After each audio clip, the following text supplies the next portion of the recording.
ओम साई राम।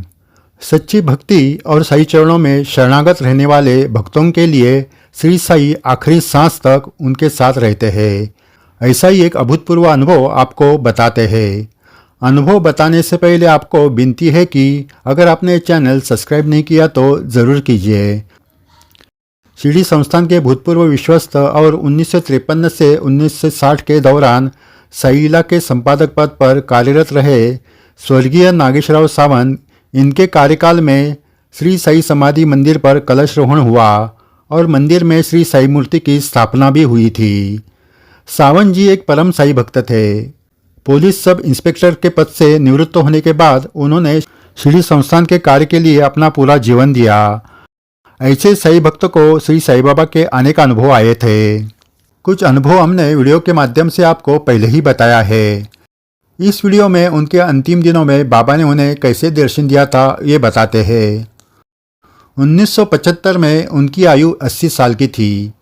वो अपने बेटे मनोहर उर्फ भाई सावंत इनके घर रहते थे। एक दिन नागेश जी नहाते वक्त बाथरूम में गिर गए। उनके कमर की हड्डी टूट गई। फिर उन्हें अस्पताल में दाखिल किया गया। सर्जन डॉक्टर डाबलकर जी ने एक्सरे निकाल कर जाँच की और मनोहर जी से कहा, अब इस उम्र में उनका ऑपरेशन करना मुश्किल है, इससे उन्हें ज़्यादा तकलीफ होगी। इसलिए उनका ऑपरेशन कैंसिल किया गया। 3 सप्ताह नागेश जी अस्पताल में रहे और 8 जनवरी 1976 को सुबह को साई चरण में विलीन हो गए। इसके कुछ दिन पहले एक अद्भुत घटना अस्पताल में हुई। मनोहर और उनकी बहन नागेश जी के साथ अस्पताल में रुके थे। एक दिन मनोहर जी किसी निजी काम से अस्पताल से बाहर गए। उनकी बहन अकेली नागेश सावंत जी के पास थी। थोड़ी ही देर में मनोहर की बहन ने रूम के बाहर किसी की आवाज़ सुनी। कोई बड़ी आवाज़ में सावंत जी के बारे में पूछताछ कर रहा था। वार्ड बॉय ने रूम की तरफ इशारा किया तो वो आदमी रूम के दरवाजे पर आ गया। अंदर झांककर उन्होंने पूछा, सावंत साहब है क्या? मनोहर जी के बहन ने हाँ कहते ही वो अंदर आ गए। शर्ट पैंट पहने हुए, 6 फुट लंबे, पहलवान की तरह तबीयत, चमकदार चेहरा, ऐसा व्यक्तित्व उनका था। मनोहर जी की बहन उनको देखते ही रह गई। उस व्यक्ति ने कहा, मैं व्यास, मतलब मेरा नाम व्यास है, यहाँ से गुजर रहा था, सोचा सावंत साहब के पिताजी को देख लूँ। एसटी के सावंत साहब है ना, उनका और मेरा परिचय है। आज सुबह वो रास्ते में मिले थे, उन्होंने ही उनके पिताजी के बारे में कहा। मनोहर सावंत महाराष्ट्र गवर्नमेंट के बस डिपार्टमेंट में अधिकारी थे। व्यास जी ने पूछा, अब कैसी है तबीयत? इतने अपनेपन से पूछताछ करने से मनोहर जी के बहन के आंखों में आंसू आ गए। ये देखकर व्यास जी बोले, बेटा रोना नहीं, पिताजी की आत्मा को तकलीफ होगी। ये क्या बाबा बैठे हैं ना।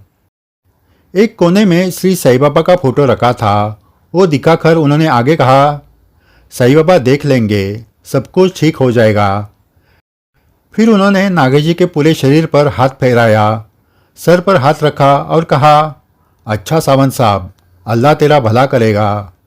फिर मनोहर जी के बहन को देखकर कहा, चलता हूँ, थोड़ा काम निपटाना है।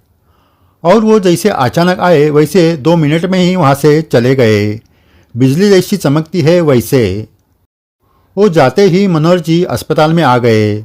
तब उनके बहन ने उनको कहा, श्री व्यास अभी अभी आए थे, तुझे मिले क्या? उनके बहन ने उनको सारी बात बताई। ये सुनकर मनोहर जी हैरान हो गए। वो कुछ समझ नहीं पाए। उन्होंने बहन को कहा, नहीं, कौन व्यास? मैं उनको पहचानता नहीं। व्यास नाम की कोई भी व्यक्ति मेरे पहचान में भी नहीं है और सुबह मुझे ऐसा कोई भी नहीं मिला था। मनोहर जी समझ गए कि ये व्यास और कोई नहीं तो श्री साई बाबा थे। उनकी आंखें नम हो गई। अपने भक्त को अंतिम क्षण में व्यास के रूप में श्री साई ने दर्शन देकर आशीर्वाद दिया था। अगर सच्चे दिल से कोई बाबा की सेवा करता है तो बाबा उनका दिन रात ख्याल रखते हैं। नागेशराव सावंत एक सच्चे भक्त थे। हमें भी ऐसे अनुभव से सीख लेनी चाहिए। पूरा जीवन बाबा के चरणों में अर्पण किया तो भी वो कम है, इसलिए हो सके उतनी सेवा करते रहिए, अनुभव ज़रूर आएंगे। आगे भी ऐसे अद्भुत अनुभव आपको सुनाए जाएंगे। अगर आपने ये चैनल सब्सक्राइब नहीं किया तो ज़रूर कीजिए।